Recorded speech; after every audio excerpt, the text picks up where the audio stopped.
क्या इसकी संरचना है और इनके कार्य को कैसे बांटा गया है। तो आइए हम शुरू करते हैं और इसी के बारे में समझते हैं। देखिए क्या होता है कि अपने यूपी की अगर हम बात करें, यूपी पीएससी यानी कि Uttar Pradesh police armed constabulary, जिसको हिंदी में प्रादेशिक सशस्त्र बल कहते हैं। देखिए इसमें क्या होता है कि अपने यूपी में 33 बटालियन हैं। इस पीएससी की 33 बटालियन है, यानी कि लगभग 70-80 जो ज़िले हैं, इन ज़िलों में लगभग 1-2 ज़िलों पर एक मतलब बटालियन बनी हुई है। अब इस बटालियन में क्या होता है कि बटालियन का जो सबसे बड़ा अधिकारी होता है उसको सीओ कहते हैं, यानी कि कमांडिंग ऑफिसर।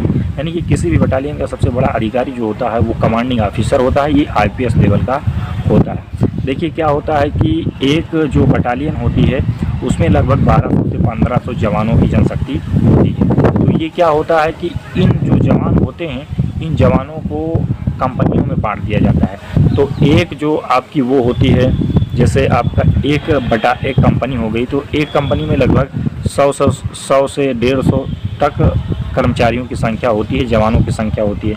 अच्छा, एक जो कंपनी होती है उनमें जो कंपनी का सबसे बड़ा अधिकारी जो कंपनी का होता है वो आपका प्लाटून कमांडर होता है, ये इंस्पेक्टर के लेवल का होता है। और एक कंपनी में लगभग 3 एसआई होते हैं, यानी कि सब इंस्पेक्टर होते हैं।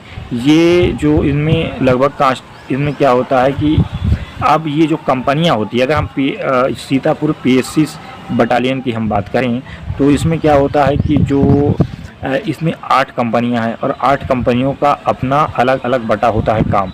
देखिए आपको ये जानना चाहिए कि जो पीएससी होती है वो कंपनियां जो एक जगह पर ड्यूटी करती हैं, हर 2 महीना पर इनका अदली बदली होती है, यानी कि ये चेंज हो जाते हैं। देखिए जैसे क्या होता है कि हमेशा सीतापुर की एक कंपनी जो होती है और जिनकी जनशक्ति लगभग 100 से 150 की होती है, ये अयोध्या ज़िले में होते हैं, और एक की लखनऊ में लगी होती है, यानी कि अपनी राजधानी में, एक की लखीमपुर खीरी में, और किसी की अलग। अब देखिए आप जो सोच रहे थे कि जो ये फिर दंगा होता है और पीएससी के जो जवान होते हैं तुरंत वहाँ पर पहुँच जाते हैं, तो ये कैसे होते हैं। तो इसमें क्या होता है कि हर बटालियन में 2 कंपनी ऐसी होती हैं जिनको एक को ट्रेनिंग रिजर्व, एक को डीजी रिजर्व कहते हैं। ये रिजर्व के तौर पर होते हैं, इनको कोई काम नहीं होता है, इनका सिर्फ काम इतना होता है उन समयों में जब ये 2 कंपनियां होती हैं, हर जगह हर बटालियन में ऐसे होता है। तो इनका काम ये होता है कि कहीं पर कोई मेला हुआ तो उसका संपादन करना है, तुरंत पहुंचना है। ये 24 घंटे अलर्ट रहते हैं, अगर कहीं दंगा हुआ तो ये तुरंत वहां पर तुरंत पहुंचते हैं। ये हमेशा 24 घंटे तैनात होते हैं, किसी भी वक्त कहीं भी सेवा देने के लिए ये जिलों में तैयार रहते हैं। तो ये इनका काम होता है। अब शायद आपके दिमाग में जो कन्फ्यूज़न बना रहा होगा वो दूर हो गया होगा।